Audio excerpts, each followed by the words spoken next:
Breaking చూస్తున్నాం. ఆంధ్రప్రదేశ్ కు ముప్పు తప్పింది. తీవ్ర వాయుగుండం అల్పపీడనంగా మారింది. అయితే రాబోయే 3 రోజులు వర్షాలు కురిసే అవకాశం ఉంది.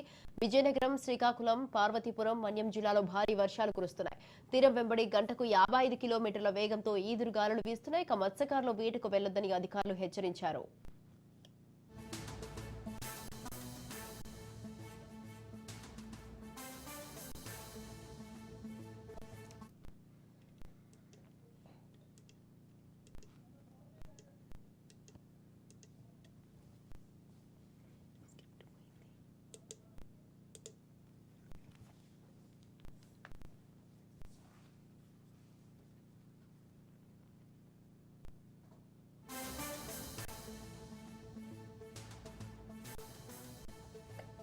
ఆంధ్రప్రదేశ్ కు ముప్పు తప్పింది. తీవ్ర వాయుగుండం అల్పపీడనంగా మారింది. అయితే రాబోయే 3 రోజులు వర్షాలు కురిసే అవకాశం ఉంది. విజయనగరం, శ్రీకాకుళం, పార్వతీపురం, మన్యం జిల్లాలో భారీ వర్షాలు కురుస్తున్నాయి. తీరం వెంబడి గంటకు 55 కిలోమీటర్ల వేగంతో ఈదురుగాలులు వీస్తున్నాయి. ఇక మత్స్యకారుల వేటకు వెళ్లొద్దని అధికారులు హెచ్చరించారు.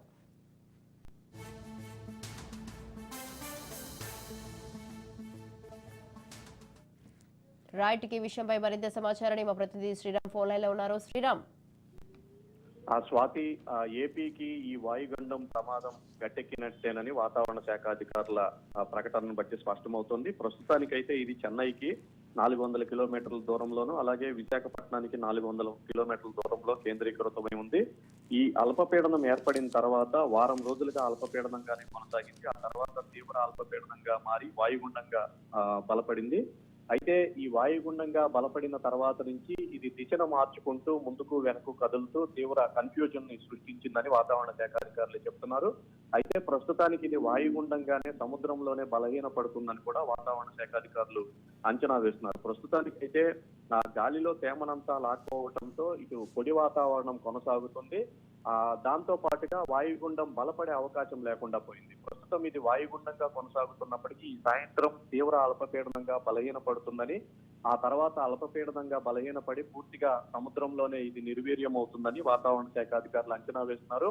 మరోవైపు ఇది తీరానికి, అంటే విశాఖపట్నంతో చూసుకుంటే తీరానికి దూరంగా జరుగుతూ ఉన్న నేపథ్యంలో దీనివల్ల వర్ష ప్రభావం కూడా పూర్తిగా తగ్గుతుందని వాతావరణ శాఖ చెప్తుంది. అయితే తీరం మాత్రం అల్లకల్లోలంగా ఉంటుందని, తీరం వెంబడి గాలుల ఉధృతి కూడా కొనసాగుతుందని వాతావరణ శాఖ చెప్తుంది. రేపటి వరకు కూడా ఈ పరిస్థితులు ఉంటాయని చెప్తుంది. ఇప్పటికే 3వ ప్రమాద హెచ్చరిక అన్ని పోర్టుల్లో కూడా కొనసాగుతుంది. అలాగే మత్స్యకారులకు కూడా జాగ్రత్తగా ఉండాలనే హెచ్చరికలు అయితే కొనసాగుతున్నాయి. మరోవైపు ఈ అల్పపీడన ప్రభావానికి సంబంధించి ఉత్తర కోస్తా పైన ప్రభావం తగ్గినప్పటికీ దక్షిణ కోస్తాలోని నెల్లూరు, చిత్తూరు జిల్లాల్లో ఈ రోజు సాయంత్రం వరకు కూడా అక్కడక్కడ తేలికపాటి జల్లులు కురిసే అవకాశం ఉందని చెప్తున్నారు. రేపటి నుంచి ఇంకా ఆ వాతావరణం కూడా ఉండదని, రాష్ట్ర వ్యాప్తంగా పొడి వాతావరణం ఏర్పడే అవకాశం ఉందని వాతావరణ శాఖ చెప్తుంది. మొత్తానికైతే తీవ్రంగా తికమక్కకు గురి చేసిన ఈ వాయుగుండం బలహీన పడటంతో అధికారులు ఊపిరి పీల్చుకుంటున్నారని చెప్పుకోవచ్చు. Swathi. Right. Thank you Sriram. Thanks for the details.